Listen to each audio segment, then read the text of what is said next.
Part 74. Another assassination attempt. After the Battle of Badr, the mood in Mecca was somber. The remaining nobility would reminisce and lament the losses of Badr. Umayr ibn Wahb al-Jumahi was one such nobleman of the Quraysh, complaining of his son who was still held captive in Medina.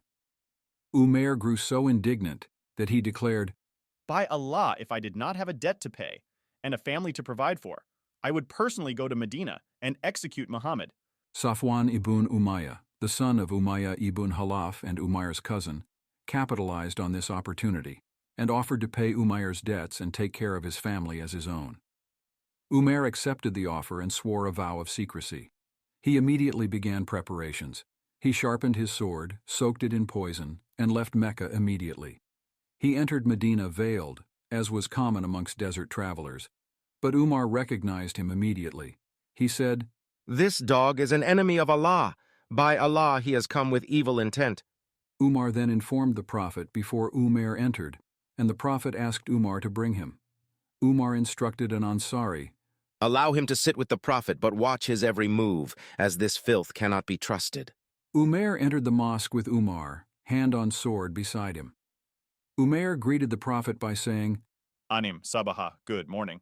To which the Prophet replied, "Allah has given us a greeting better than this, the greeting of the people of paradise, which is peace be upon you, as salamu alaikum."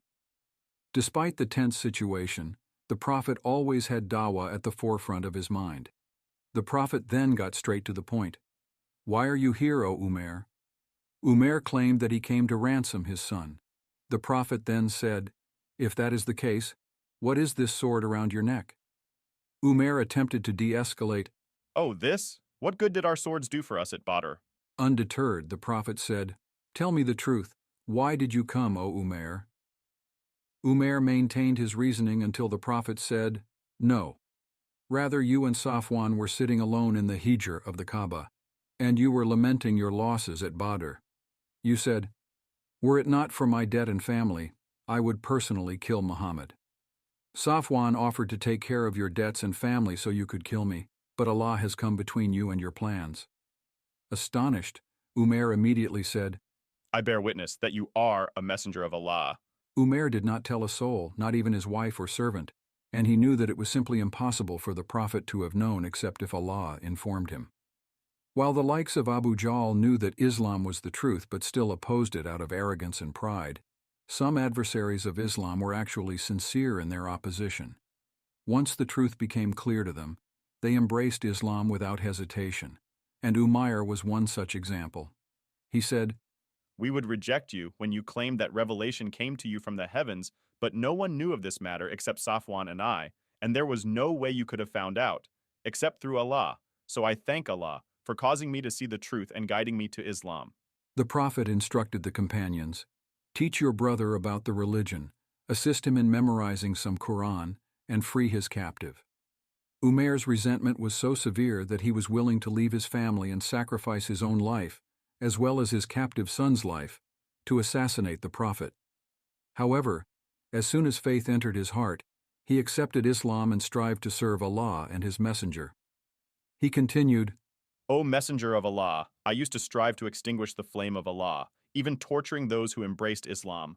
I now ask your permission to return to Mecca and call them to Islam, just as I would prevent them from embracing Islam."